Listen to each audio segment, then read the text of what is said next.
Well, friends, good morning. Father Frank Pavone here, National Director of Priests for Life. 1 week and 1 day until Election Day. It is Monday morning, October the 31st. I'm going to be joining you live every day between now and including Election Day. And each day, I am going to also broadcast a live homily. I will do one this afternoon at 3 p.m., and we're going to be doing a novena of masses for this election. Also today begins the novena of prayer, the last 9 days of the novena of prayer for the election. This is actually a novena that's been going on for a year now, and many of you have been praying it with us. This novena at electionprayer.com, electionprayer.com. It's in English, it's in Spanish. There are prayer cards available. There's still time for us to send them to you at the last minute if you want to request them, even a few hundred or a few thousand for your groups or your parish. Of course, check with the pastor first. We're sending out alerts to do exactly that, to have people. We're sending out a special action alert today, and many of you get our action alerts. If you don't, just go to priestsforlife.org/alert. That's priestsforlife.org/alert.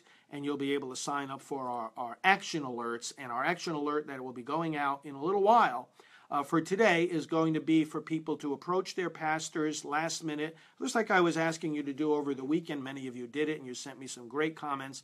But there's still time during the course of the week for people to go to their parish priest or other lay leaders in the parish and ask them to do a couple of things, and that is put electionprayer.com onto the parish website. There's still time to prepare things for the bulletin for next weekend, which is the last remaining weekend before Election Day, and also the party comparison piece at votinginfo.net. That's votinginfo.net. And then I also have put in this action alert that's going out today some quotes that your parish can use from John Paul II, Mother Teresa, and the United States bishops. Some good, clear, authoritative sources for guidance in voting. Now, let me mention a couple of things here. This is the season for the low-hanging fruit. And a lot of times people ask me just what do I mean by that, the low-hanging fruit. What I mean is when you take the people that are easiest to reach and you gather them in and make sure that they're going to vote and that they're going to vote pro-life. The low-hanging fruit, those that are easiest to get, because now it is a numbers game. I mean, this is not a matter of convincing people so much as it is about gathering people. We all know what it's like to be arguing with somebody who just doesn't see things our way and is going to vote the wrong way. You know, you can win an argument and you could try to convince somebody, but it might take hours and hours of conversation to convince them. We have two choices. We can convince them or we can outnumber them. And what I'm saying, the philosophy of the low-hanging fruit is outnumber them. For every person that you may take hours and hours to convince, and you might not even succeed in convincing them, and if you do, you get their one vote. You could be spending those same hours, that same time and energy, gathering those that are already thinking the way you and I think, or ready to vote the way you and I would like them to vote.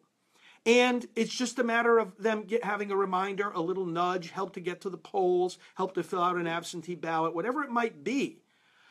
Go for the low-hanging fruit. If you're in an orange grove, and one time I took a picture of myself in an orange grove, I was reaching up for the lowest hanging oranges in order to make this very point. You have a limited amount of time to gather as many oranges as you can. What are you going to do? You're not going to climb up the tree and get the one that's furthest away at the top. You're going to take the time and energy that it would take to climb to the top, and you're going to get all the ones that are at the bottom.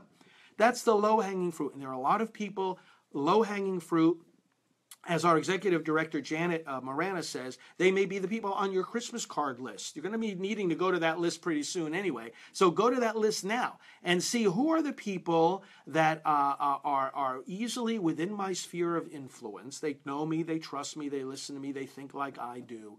Have I told them how I'm going to vote? Have I sent them, for example, the party platform comparison that we at Priests for Life have made? Have I sent them the prayer at electionprayer.com?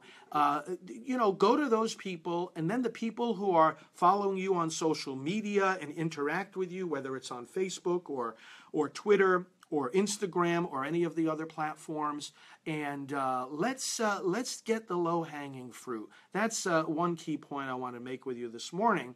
And then one other thing I want to remind you about is my book, Abolishing Abortion. And the reason I mention this, some of the comments I've been getting on these Facebook videos have been from people who really don't know us too well, and they say, oh, you're not following the laws, tax exemption laws of the churches. And some people, of course, who want to be a little bit mean, they will say things like, oh, Father Frank, you guys should have your tax exemption revoked. The church is not allowed to do these things. And my response to them is, I wrote a book about this whole thing. We know exactly what the law says and what it doesn't say. We know exactly what's permitted and what's not permitted. And we also know the fear-mongering that goes on out there by people who, frankly, have democratic loyalties to the Democratic Party and their favorite child-killing candidates, pro-abortion candidates, and they want to try to intimidate us. They know that the church is pro-life. They want to try to intimidate us from speaking out in such a way that's going to hurt their favorite candidates who want the baby killing to continue. Sorry, we're not buying it, and we're not going along with this silly fear-mongering and this ignorance.